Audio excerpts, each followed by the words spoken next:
కూడిక మరి ఉంది. 6:30 గంటలకు మన కూడికను ముగించారు. 2 వచనాలు చదవండి. ప్రకటన గ్రంథం 12వ అధ్యాయం 2 వచనాలు. అప్పుడు పరలోకమందు ఒక గొప్ప సూచన కనబడెను. అదేదనగా సూర్యుని ధరించుకుని ఒక స్త్రీ, ఆమె పాదముల క్రింద చంద్రుడును, శిరస్సు మీద 12 నక్షత్రముల కిరీటమును ఉండెను. ఆమె గర్భిణి అయి ప్రసవ వేదన పడుచు ఆ నొప్పులకు కేకలు వేయుచుండెను. అంతే. దేవునికి స్తోత్రం కలుగును గాక. మరి మనం 12వ అధ్యాయం 11వ వచనాన్ని బాబు ఏమన్నాడంటే, మళ్ళీ దీన్ని ఇంకా ఎంత మరి దేవుడు నాకు బయలుపరిచినవి ఇంకా చెప్పవలసి ఉంటే నేను చెప్తాను అన్నాడు. 11వ అధ్యాయం నుండి 12వ వచనంలోనికి ఒకవేళ 12వ అధ్యాయంలోనికి వస్తే రావచ్చు, లేదా రేపు కూడా ఒకవేళ 11వ అధ్యాయంలో ఏమైనా మిగిలితే మనం తర్వాత వాటిని మనం వినొచ్చు. సరే, ఇక్కడ 12వ అధ్యాయాన్ని మనం గమనించినట్లయితే మరి మన యోహాను గారు, మరి ఈ శిష్యుడైనటువంటి యోహాను, యేసు రొమ్మున ఆనుకున్నటువంటి యోహాను, మరి జబదయి మరి కుమారుడు యోహాను, యాకోబు యోహాను, వీరిద్దరు అన్నలదమ్ములు. వీరిద్దరిలో యోహాను పద్మాసు దీపములో పరవశుడైనట్టుగా మనం తెలుసుకున్నాం. మరి ప్రభువు మరి యొక్క ప్రత్యక్షతను ఆయనకు తెలియచేసినట్లుగా మనం తెలుసుకున్నాం. అయితే ఇక్కడ మనం ఒక విషయాన్ని గమనించినట్లయితే మరి మొదటి అధ్యాయంలో 10వ వచనాన్ని ఒకసారి చదువుకుందాం. ప్రకటన గ్రంథం మొదటి అధ్యాయము 10వ వచనం.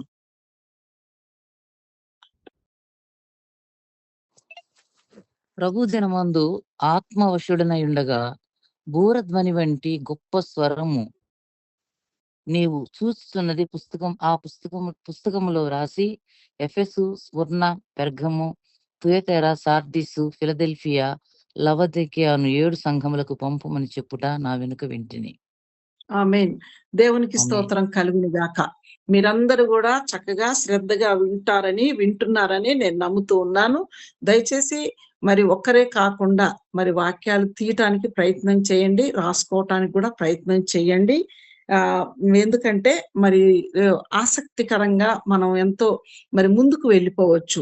మరి మనం మ్యూట్ లో ఉంటున్నప్పటికీ కూడా మరి మీరు దేవుని సన్నిధిలో ఆ రోజు మరియా గారు ఏ రీతిగానైతే ఉత్తమమైన దాన్ని సంపాదించుకున్నారో, మరి అదే ఉత్తమమైనటువంటి దాన్ని కొన్ని నిమిషాలు దేవుని సన్నిధిలో మనం నిలిచి ఉండి వాక్యాన్ని శ్రద్ధగా వింటూ మరి ఆసక్తిగా వింటూ మరి దేవుని దీవెనలు పొందవలసిందిగా మరొకసారి నా ప్రియ సహోదరులందరికీ నేను తెలియజేస్తా ఉన్నాను.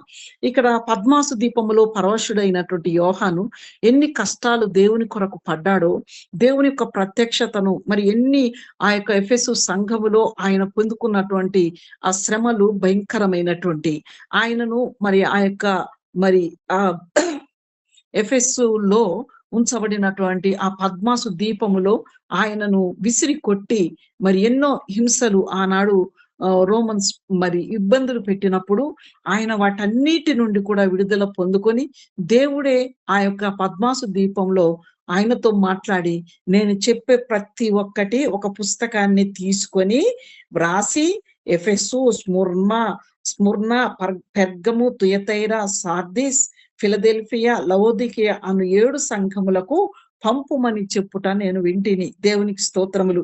మరి ఆయనకి ఇచ్చినటువంటి బాధ్యత ఎంత గొప్పదంటే, 7 సంఘాలతో నేను చెప్పేది నువ్వు వ్రాసి నువ్వు ఆ యొక్క 7 సంఘాలకు కూడా ఈ ఉత్తరాలను పంపించు. 7 సంఘాలను హెచ్చరించటం, 7 సంఘాల్లో ఉన్నటువంటి లోపాలను తెలియచేయటం, 7 సంఘాల్లో ఉంచబడినటువంటి మరి విషయాలు మరి మనం కూడా తెలుసుకోవటం అంటే అది చాలా గొప్ప విషయం. కాబట్టి ఆయనకి యోహానుకి ఇచ్చినటువంటి బాధ్యత ఎంతో చక్కగా నిర్వర్తించినట్లుగా మనం చూస్తాం. ఆ యొక్క పుస్తకాన్ని తీసుకొని నీవు అన్నిటినీ 7 సంఘాలకు కావలసినటువంటి విషయాలు నేను తెలియజేస్తాను, నువ్వు వ్రాయమని చెప్పినప్పుడు అక్షరాలుగా మరి ఆయన దేవుడు చెప్పిన మాట ప్రకారంగా ఆయన వ్రాయటం జరిగింది. 7 సంఘాలకు పంపించటం జరిగింది. ఆ 7 సంఘాలు ఇప్పుడు మనం తెలుసుకోవటం కూడా జరుగుతా ఉంది. కాబట్టి మనకు కూడా దేవుడు కొన్ని బాధ్యతలను ఇచ్చాడు. మరి మనం కూడా అన్ని వ్రాసుకోవాలి. ఇతరులకు మనం అందచేయవలసినటువంటి బాధ్యత మనకెంతైనా ఉంది. ఇదే యోహాను ఈ 12వ అధ్యాయంలోనికి వచ్చేసరికి మనము అనేక విషయాలు తెలుసుకున్నాం. ఘట సర్పం గురించి, మరి సాతాను విరోధి అయినటువంటి మరి ధర్మ విరోధి సాతాను పేరు, మరి అంతేకాదు మరి పాప పురుషుడని ఇవన్నీ తెలుసుకున్నాం. ఈ 12వ అధ్యాయంలో కూడా 3వ వచనంలో చూసినట్లయితే అదే ఘట సర్పము అక్కడ కూడా మనకు కనబడుతుంది. దానికి 7 తలలు ఉంటాయి, 7 కొమ్ములు ఉంటాయని, దాని తోక మరి ఆకాశంతో ఆకాశ నక్షత్రంలో 3వ భాగాన్ని ఈడ్చి వాటిని భూమి మీద పడవేసిందని, ఇవన్నీ కూడా మరి ముందుగా వచ్చాయి, ఇప్పుడు కూడా వస్తూ ఉన్నాయి. సరే, ఇక్కడ చూసినట్లయితే ఈ రోజు మరి దేవుడి చిత్తమైతే ఈ 2 విషయాలను 2 వచనాలను మనం తెలుసుకుందాం. ఇక్కడ అప్పుడు పరలోకమందు ఎప్పుడు ఈ యొక్క ప్రత్యక్షత జరుగుతూ ఉండినప్పుడు యోహాను గారు పద్మాసు దీపంలో పరవశుడైనప్పుడు అనేకమైనటువంటి ఈ యొక్క దర్శనాలను చూస్తున్నటువంటి సమయంలో, ప్రత్యక్షతను చూస్తున్న సమయంలో ఇక్కడ కూడా మరొక దర్శనాన్ని ఆయన చూస్తున్నాడు. పరలోకంలో ఒక ప్రత్యక్షతను చూస్తున్నాడు. పరలోకమందు ఒక గొప్ప సూచన కనపడిందట. ఆ సూచన ఏంటయ్యా అంటే అదేదనగా సూర్యుణ్ణి ధరించుకొనిన ఒక స్త్రీ. దేవునికి స్తోత్రం. ఇక్కడ సూర్యుణ్ణి ధరించుకున్నటువంటి స్త్రీ. చూడండి, స్త్రీలైతే బంగారాన్ని ధరించుకుంటారు, మనుషులు బట్టలు ధరించుకుంటారు, ఇంకా వేటినైనా ధరించుకోవచ్చు, గోల్డ్ ఇవన్నిటిని. కానీ ఇక్కడ చూసినట్లయితే ఇక్కడ స్త్రీ సూర్యుని ధరించుకున్నట్లుగా కనబడుతుంది. మరి ఇక్కడ మరి చాలా మంది వ్యాఖ్యానకర్తలైతే కొందరు ఈమె మరియమ్మ అని కొందరు, లేకపోతే సంఘం అని కొందరు, లేకపోతే ఇంకేదో అని కొందరు, మరి ఇది సాక్షాత్తు మరి ఇశ్రాయేలీయులకు సూచన అని కొందరు. ఏది ఏమైనప్పటికీ కూడా ఇక్కడ మనం గమనించినట్లయితే సూర్యుని ధరించుకుంది, చంద్రుని తన పాదముల క్రింద ధరించింది, నక్షత్రములను కిరీటమును ధరించుకుంది, ఆమె గర్భిణి అయి ప్రసవ వేదన పడుచు ఆ నొప్పులకు కేకలు వేయుచున్నది అని ఉంది. ఇక్కడ గర్భిణి అనేసరికి, ఇక్కడ స్త్రీ అనేసరికి, ఇక్కడ శిష్యుణ్ణి కనింది అనేసరికి ఇక్కడ మరి మరియమ్మ గారని అనుకుంటా ఉంటారు. సరే, ఏదేమైనా ఇక్కడ సాక్షాత్తు ఇక్కడ చూచేటటువంటి దర్శనం ఏంటయ్యా అంటే ఈ స్త్రీ ఇశ్రాయేలీయులకు సూచనగా ఉంది. ఇక్కడ గమనించినట్లయితే ఇశ్రాయేలీయులకు సూచనగా ఉంది ఈ యొక్క స్త్రీ. ఎట్లంటే ఆనాడు సూర్య చంద్ర నక్షత్రాలు బైబిల్ గ్రంథములో ఆది కాండములో ఇశ్రాయేలీయులకు సూచనగా కనబడతా ఉన్నాయి. ఆది కాండము 37వ అధ్యాయము 9వ వచనాన్ని ఒకసారి చదువుకుందాం. యోసేపు గారికి వచ్చినటువంటి కలను మనం చదువుకోవాలి ఇప్పుడు. ఆది కాండం 37వ అధ్యాయము 9వ వచనం ఒకసారి చదువుతారా?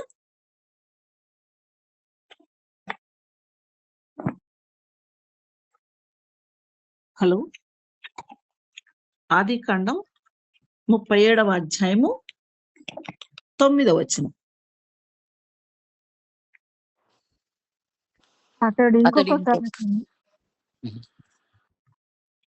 ఇంకొక కల కని తన సహోదరులకు తెలియజేసి, ఇదిగో నేను మరి ఒక కల కంటిని, అందులో సూర్యచంద్రులను 11 నక్షత్రములను నాకు సాష్టాంగపడనని చెప్పాను. దేవునికి స్తోత్రం కలుగును గాక. ఇక్కడ చూచినట్లయితే యోసేపు గారికి కల వస్తా ఉన్నాయి. యోసేపు యాకోబు రాహేలులకు కలిగినటువంటి సంతానం.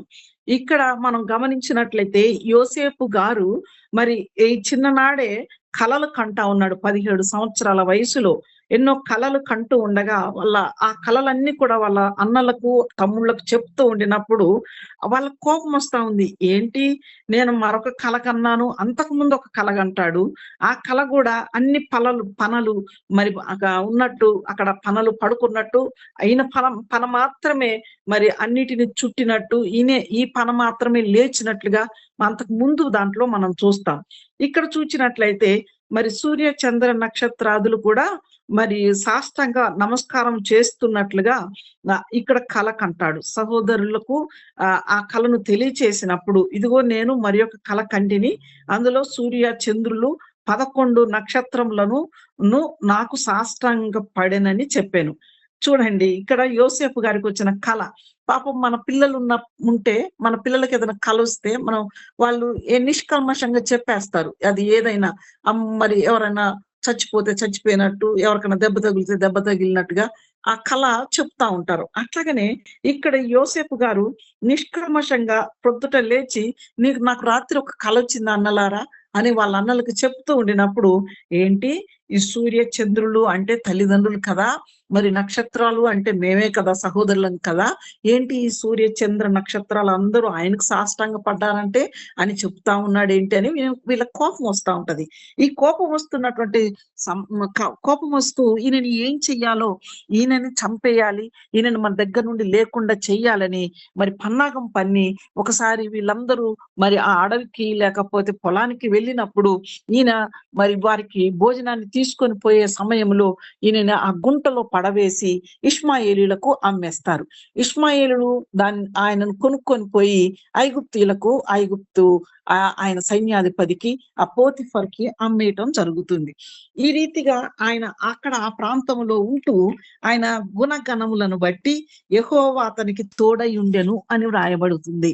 యెహోవా అతనికి తోడై ఉన్నాడు గనక అతడు చేసినదంతా కూడా సఫలమైందని 39వ అధ్యాయములో మనం 3వ వచనంలో చూసినట్లయితే, యెహోవా అతనికి తోడై ఉండెననియు అతడు చేసినదంతయు అతని చేతిలో యెహోవా సఫలము చేసిననియు అతని యజమానుడు చూసినప్పుడు అని వ్రాయబడి ఉంది. యోసేపు మీద అతనికి కటాక్షము కలిగెను గనుక అతని యొద్ద పరిచర్య చేయువాడాయను. దేవునికి స్తోత్రములు కలుగును గాక. ఇక్కడ మనం చూసినట్లయితే మరి యోసేపుకి ఫరో యొక్క ఉద్యోగస్తుడును రాజ సంరక్షక సేనాధిపతి అయిన పోతిఫరు మరి ఎంతో మరి ఐగుప్తుడైన అటువంటి ఆయనకు ఈయన మీద జాలి దయ కలిగింది. దానికి కారణం ఏంటంటే దేవుడు యెహోవా అతనికి తోడై ఉన్నాడు గనుక.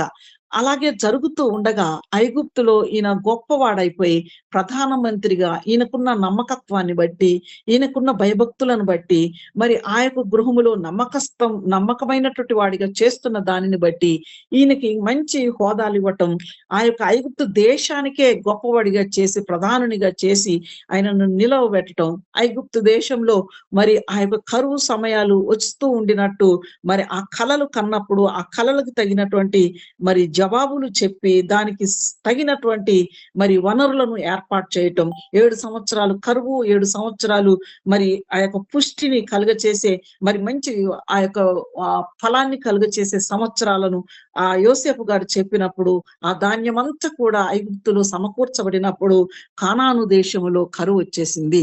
ఈ కానాను దేశము ఆయా చుట్టుప్రక్కల దేశాలందరూ కూడా ఐగుప్తు దేశానికి వచ్చి ధాన్యాన్ని కొనుక్కొని తీసుకొని వెళ్తూ ఉన్నారు.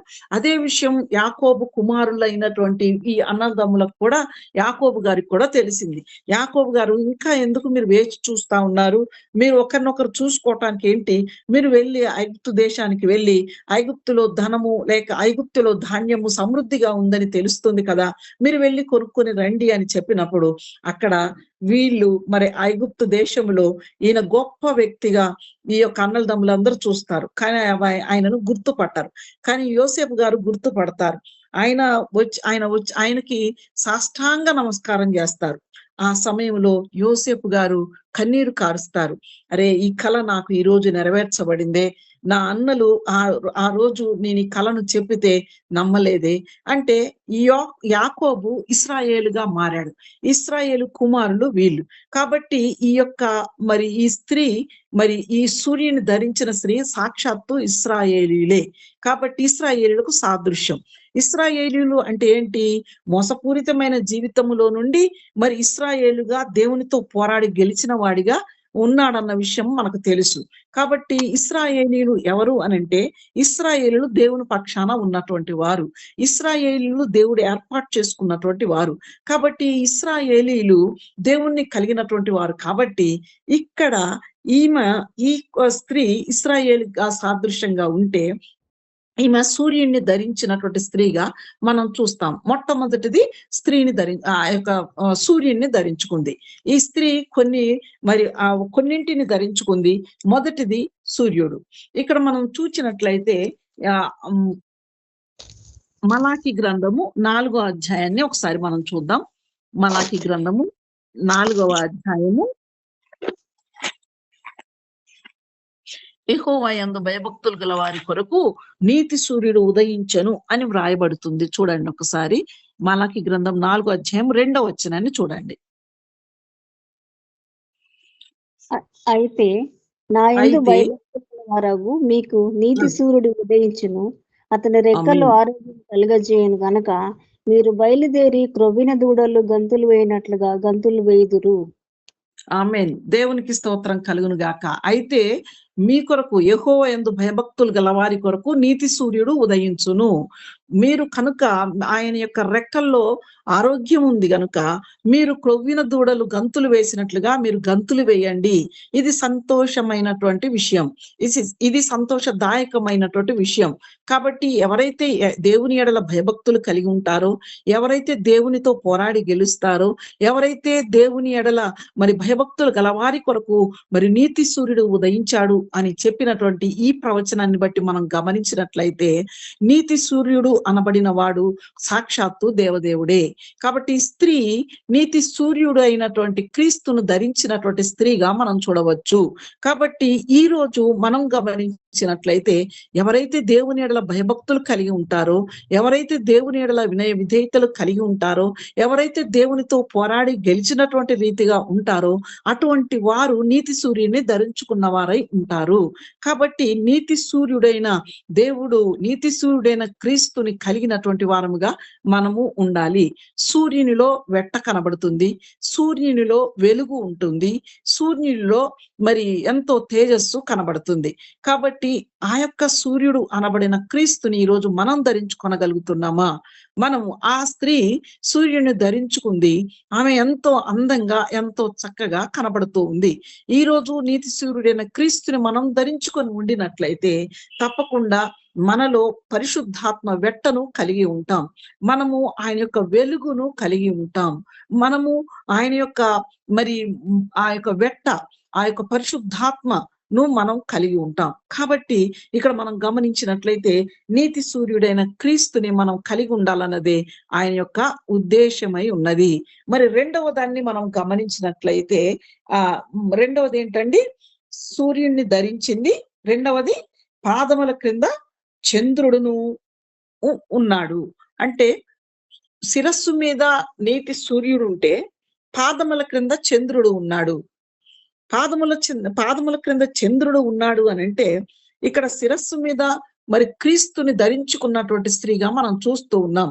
ఇక్కడ పాదముల క్రింద చంద్రుడిని మనం గమనించినట్లయితే ఆనాడు యోసేపును దర్శించి ఆహారము కొరకు మరి అందరూ అక్కడ యోసేపు ఆ తల్లిదండ్రులైనటువంటి మరి అన్నదమ్ములు వాళ్ళ భార్యలు అందరూ కూడా 70 మంది ఇశ్రాయేలీలు అక్కడి నుంచి కదిలి ఆయన దగ్గరికి వెళ్ళారు.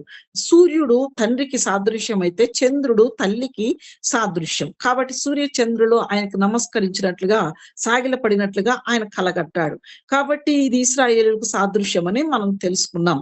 అయితే చంద్రుణ్ణి కాళ్ళ క్రింద ఎందుకు పెట్టింది, సూర్యుడిని మరి శిరస్సు మీద ఎందుకు పెట్టింది స్త్రీ అంటే మరి ప్రభు అయినటువంటి యేసుక్రీస్తు సూర్యునికి సాదృశ్యం కాబట్టి, ఆయన ఉన్నతమైన వాడు కాబట్టి ఉన్నతమైనటువంటి రీతిగానే ఆమె శిరస్సు మీద ధరించుకొని ఉంది.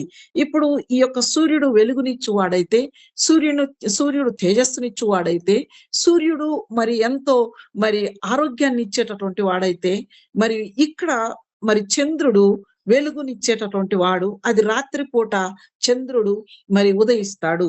ఆ చంద్రుడు మరి వచ్చినప్పుడు చల్లదనానికి మరి వెన్నెల కాస్తా ఉంటుంది. ఆ వెన్నెల్లో పడుకున్నటువంటి వారిని చూచినప్పుడు వాళ్ళంతా ఎంత హాయిగా ఉంది వెన్నెల, ఎంత చల్లగా ఉంది వెన్నెల, ఎంత హాయిగా ఉందని చక్కగా విశ్రాంతి తీసుకుంటారు ఆ వెన్నెల్లో పడుకొని. పిండి ఆరబోసినట్టుగానే ఉంది ఈ రోజు వెన్నెల అని అనుకుంటా ఉంటాం. కాబట్టి వెన్నెల సుఖానికి సాదృశ్యం, వెన్నెల హాయికి సాదృశ్యం. కాబట్టి ఈ చంద్రుడు సుఖానికి హాయికి సాదృశ్యంగా ఉన్నాడు. కాబట్టి ఇక్కడ ఉన్నటువంటి స్త్రీ లేక దేవుణ్ణి కలిగినటువంటి ఈ యొక్క స్త్రీ మరి క్రీస్తుని శిరస్సు మీద ధరించుకుంటే ఈ లోక భోగాలన్నీ హాయిని సుఖాన్ని ఇచ్చేటటువంటి ఆ యొక్క చంద్రుణ్ణి పాదముల క్రింద ధరించుకుంది. దేవునికి స్తోత్రం కలుగును గాక. ఈరోజు ఎవరైతే క్రీస్తుని ధరించుకుంటారో, క్రీస్తుని కలిగి ఉంటారో వారు ఈ లోక చేష్టలన్నీ, ఈ లోకములో ఉన్నటువంటి నేత్రాశ, శరీరాశ, జీవపుడంబం ప్రతిది కూడా తన కాళ్ళ క్రింద తొక్కి పెడతారు. వాటిని పెంటతో సమానంగా చూడవలసినటువంటి అవసరత ఎంతైనా ఉంది. అందుకే ఈ యొక్క స్త్రీ క్రీస్తుని ధరించుకుంది కాబట్టే ఈ యొక్క సుఖమును అనుభవించకుండా ఈ సుఖాన్నంతా కూడా కాళ్ళ క్రింద, పాదముల క్రింద తుచ్చమైనదిగా ఎంచుకున్నట్లుగా మనం చూస్తాము. కాబట్టి ఇక్కడ మనం గమనించినట్లయితే యెషయా గ్రంథము 32వ అధ్యాయము 9వ వచనాన్ని ఒకసారి చూద్దాం. యెషయా గ్రంథము 32వ అధ్యాయము 9వ వచనం.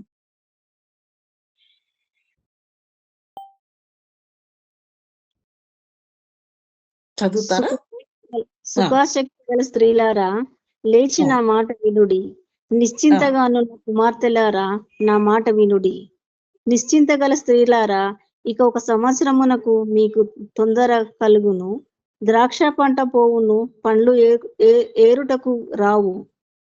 సుఖాసక్తి గల కన్యలారా వణుకుడి, నిర్విచారణీలారా తొందరపడుడి, మీ బట్టలు తీసి. దేవునికి స్తోత్రం కలుగును గాక.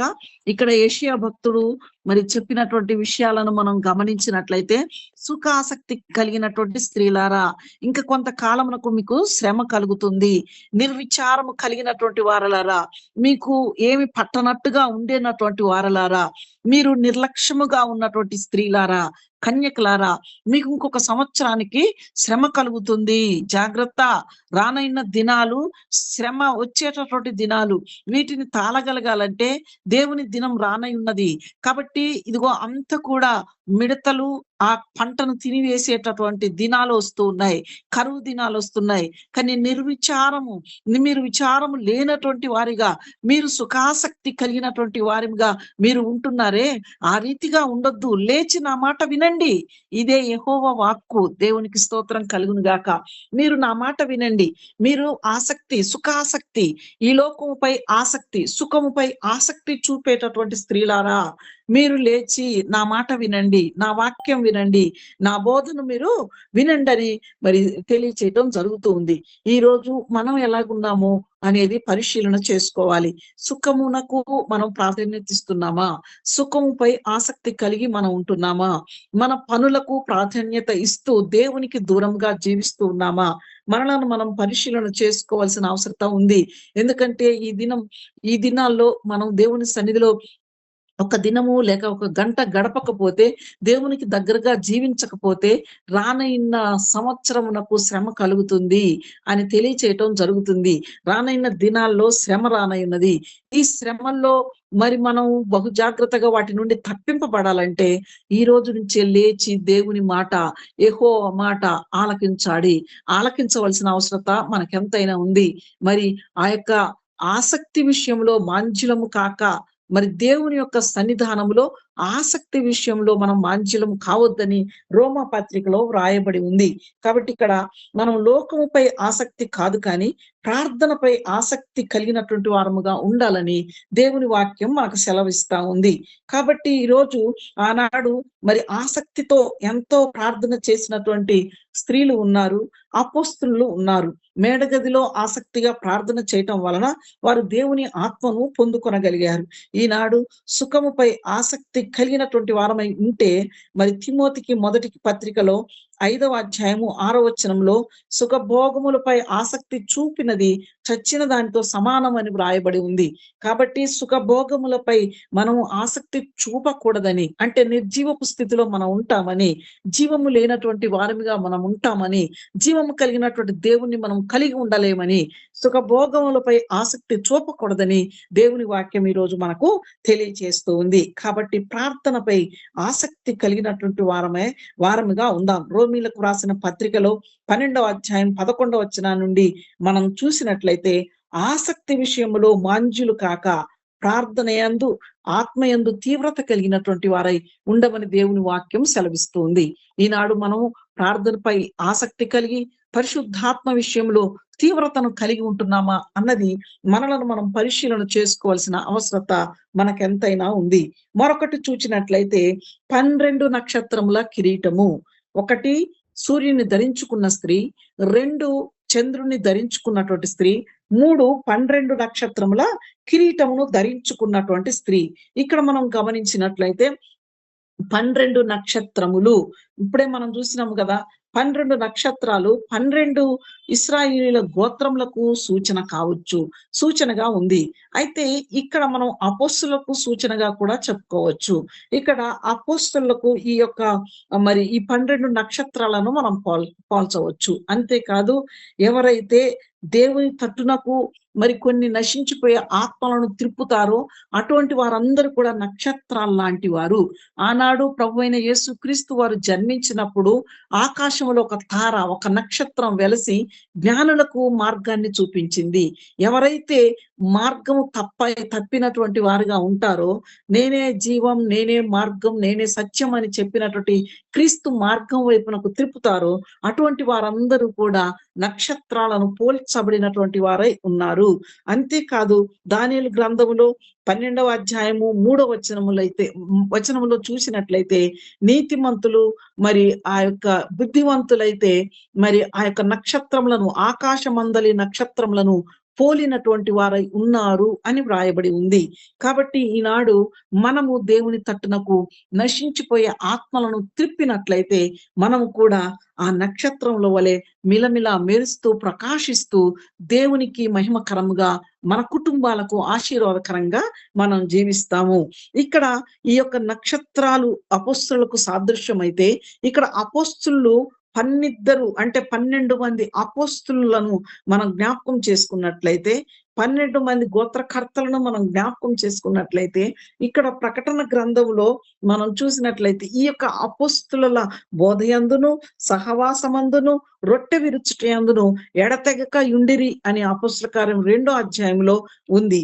కాబట్టి ఎవరైతే దేవుని ఎడల ఆసక్తి కలిగి అపోస్తుల బోధయందును మరి ఆ యొక్క సహవాసమందును, రొట్టె విరుచుటయందును మరి ఉండినట్లయితే అటువంటి వారు దేవునికి దగ్గరగా, దేవుని యొక్క జీవ గ్రంథంలో వారి పేర్లు వ్రాయబడే వారిగా ఉంటారు.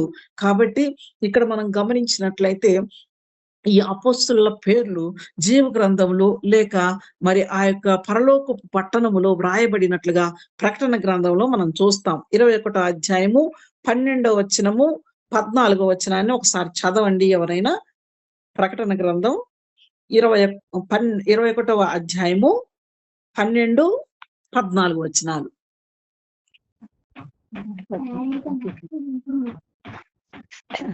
ఆ పట్టణమునకు ఎత్తైన గొప్ప ప్రాకారమును 12 గుమ్మములను ఉండెను. ఆ గుమ్మముల యొద్ద 12 దేవదూతలు ఉండేది. వినబడుతుంది? చెప్పండి. ఆ గుమ్మముల యొద్ద 12 దేవదూతలను ఉండేది. ఇశ్రాయేలీయుల 12 గోత్రముల నామములు ఆ గుమ్మముల మీద వ్రాయబడి ఉన్నవి. తూర్పు వైపున 3 గుమ్మములు, ఉత్తరం వైపున 3 గుమ్మములను, దక్షిణ వైపున 3 గుమ్మములను, పశ్చిమ వైపున 3 గుమ్మములు ఉన్నవి. ఆ పట్టణ ప్రాకారము 12 పునాదులు గలది. ఆ పునాదుల పైన గొర్రెపిల్ల యొక్క 12 అపోస్తుల 12 పేర్లు కనబడుతున్నవి. ఆ పట్టణమును దేవునికి స్తోత్రం కలుగును గాక. ఎంత చక్కగా ఉందండి ఇక్కడ వాక్యము. మనం గమనించినట్లయితే ఆ పట్టణమునకు ఎత్తైన గొప్ప ప్రాకారము 12 గుమ్మములు ఉండెను. ఆ ప్రాకారము ఎంతో, ఆ యొక్క పట్టణము ఎంతో గొప్పది. ఆ గుమ్మము యొద్ద 12 దేవదూతలు ఉన్నారు. ఇశ్రాయేలీయుల 12 గోత్రముల నామములు ఆ గుమ్మముల మీద వ్రాయబడి ఉన్నవి. దేవునికి స్తోత్రం. చూడండి, ఆ 12 అంటే ఆ 12 అపోస్తుల పేర్లు లేక గోత్రకర్తల పేర్లు ఈ పరలోక గుమ్మములో వ్రాయబడినట్లుగా మనము ఇక్కడ చూస్తూ ఉన్నాము. మరి ఆ పట్టణపు ప్రాకారము 12 పునాదుల గలది. ఆ పునాదుల పైన గొర్రెపిల్ల యొక్క 12 అపోస్తుల పేర్లు 12 పేర్లు కనబడుచున్నవి. దేవునికి స్తోత్రం కలుగుగాక. ఇక్కడ చూసినట్లయితే ఎంత చక్కగా ఆ పరలోకము ఎంతో ఎత్తైనటువంటిది, ఎంతో అమూల్యమైనటువంటిది. అది మరి దగదగ మెరిసేటటువంటి సూర్యకాంతం వంటి అమూల్య రత్నములతో పోలి ఉన్నటువంటి ఆ పట్టణము మీద ఈ 12 పేర్లు వ్రాయబడి ఉన్నాయి. దేవునికి స్తోత్రం.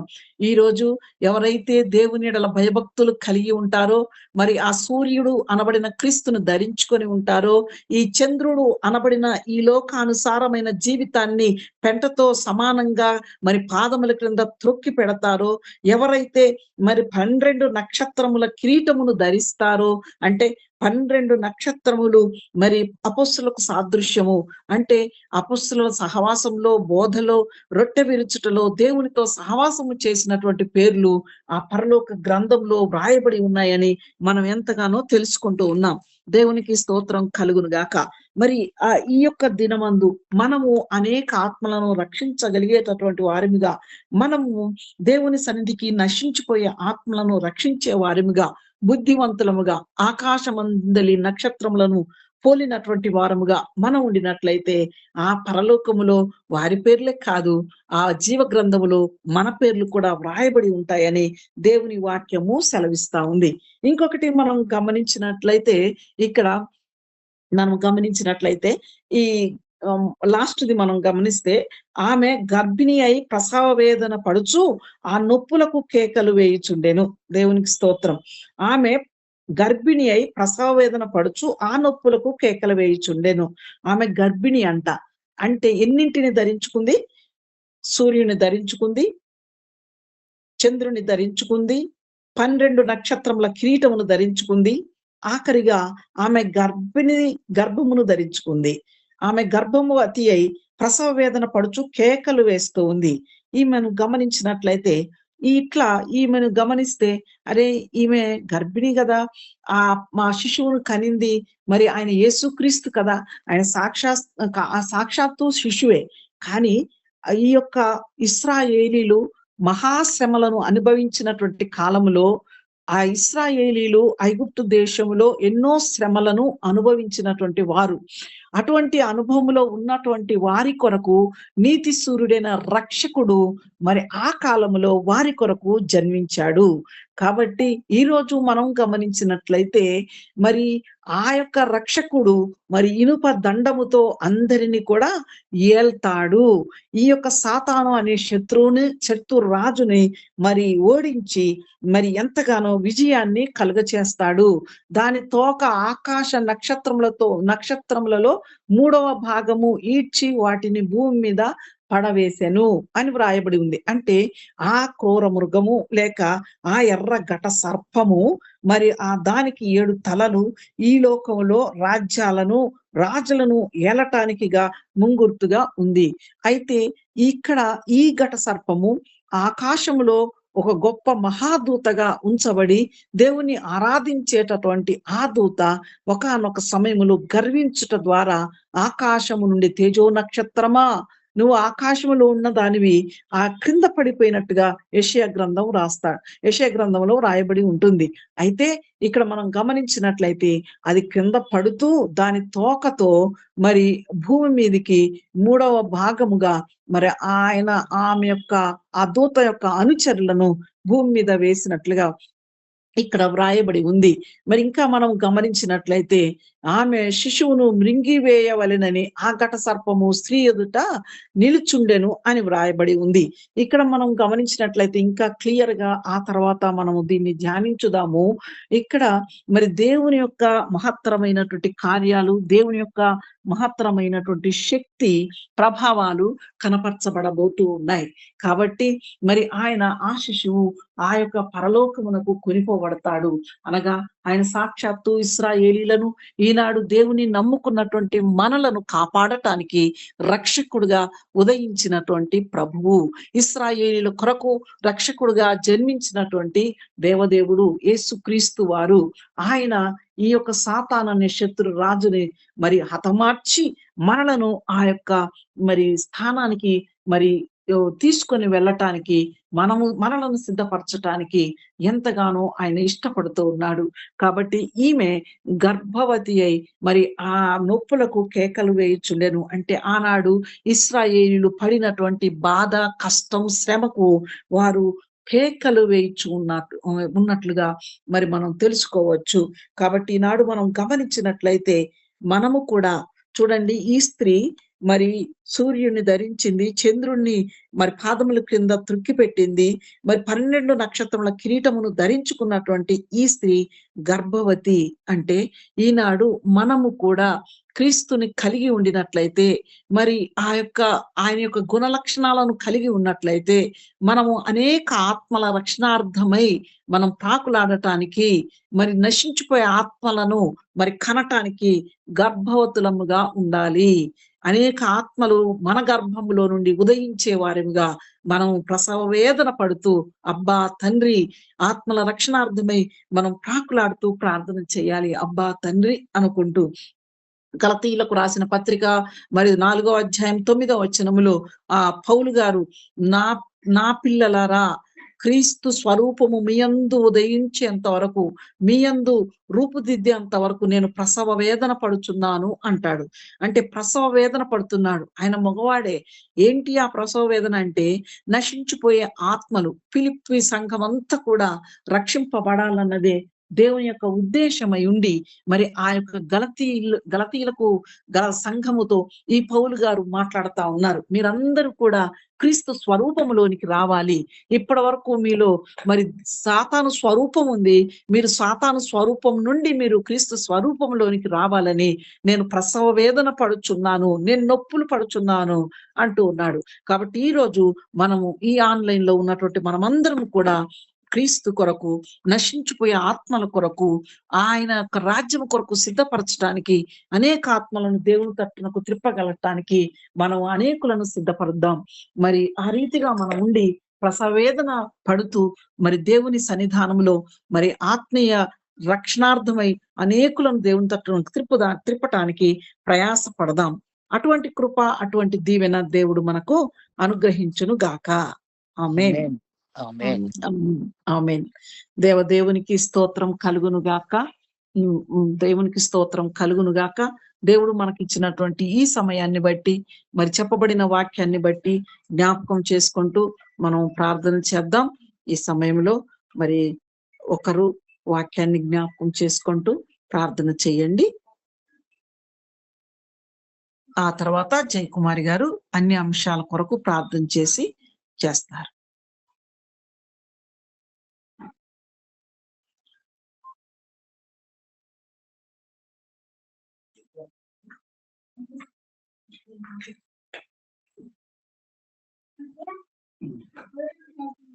లలిత సిస్టర్ చేస్తారా?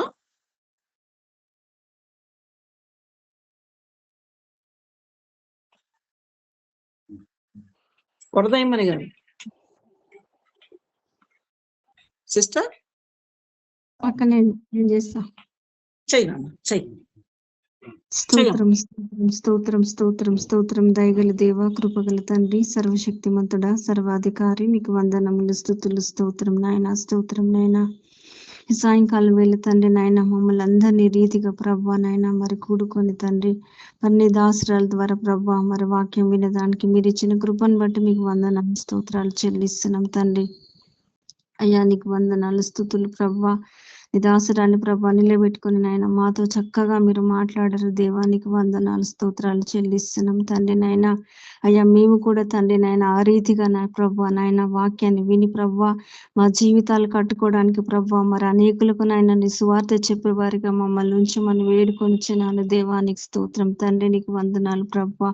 అవును నాయన, రాబో రోజులు ఇంకెంత భయంకరంగా ఉంటాయో మాకు తెలియదు కాబట్టి ప్రభా అయ్యా మేము సిద్ధపడి ఇతరులను సిద్ధపరచుటకు మీ కృప దయచేయమని వేడుకొనిచ్చినాను దేవానికి స్తోత్రం తండ్రి. నీ దాసురాలను మీరు దీవించండి, ఆశీర్వదించండి, మంచి ఆరోగ్యాన్ని, బలాన్ని, మీరు శక్తిని దయచేయండి ప్రభా. సార్ని కూడా నీ కృపల్లో భద్రపరచుకోండి దేవా, మంచి ఆరోగ్యం దయచేయండి ప్రభా నాయన. అలాగే తండ్రి బ్రదర్ ప్రశాంత్ని కూడా మీరు జ్ఞాపకం చేసుకోండి దైవానికి స్తోత్రం తండ్రి నాయన. యవ్వన కుమారుడు దేవా, నీ పరిచర్యలు ఇంకా బలంగా వాడుకోమని అడుగుతున్నాను దేవానికి స్తోత్రం తండ్రి. ప్రతి సాయంత్రం నైనా మా కొరకు రాజా మరి వాళ్ళు చక్కగా నైనా సిద్ధపడి తండ్రి మరి ఆయన మా కొరకు చక్కని వాక్యాన్ని అందిస్తున్నారు దేవా. ఇందుని బట్టి మీకు కృతజ్ఞతలు స్తోత్రాలు చెల్లిస్తున్నాం తండ్రి. స్తోత్రం నాయన, స్తోత్రం తండ్రి. మేము కూడా నాయన ఇంకా ఆసక్తితో నాయన వాక్యాన్ని చదువుకొని విని ప్రభువా దాని ప్రకారంగా నడుచుకుంటూ మా కుటుంబాలను కట్టుకోవడానికి సహాయం చేయమని, గ్రూప్ లో ఉన్న ప్రతి ఒక్క కుటుంబాన్ని దీవించి ఆశీర్వదించి నైనా అనేకులకు నైనా మరి ప్రభా ఈ గ్రూప్ ద్వారా మేము తండ్రి ఇంకా ఎక్కువ విషయాలు తెలుసుకొని ఇతరులకు చెప్పడానికి నీ కృప దయచేయమని, మీకే మహిమ ఘనత ప్రభావం చెల్లించుకుంటూ యేసయ్య ఉన్నతమైన నామమున ప్రార్థించి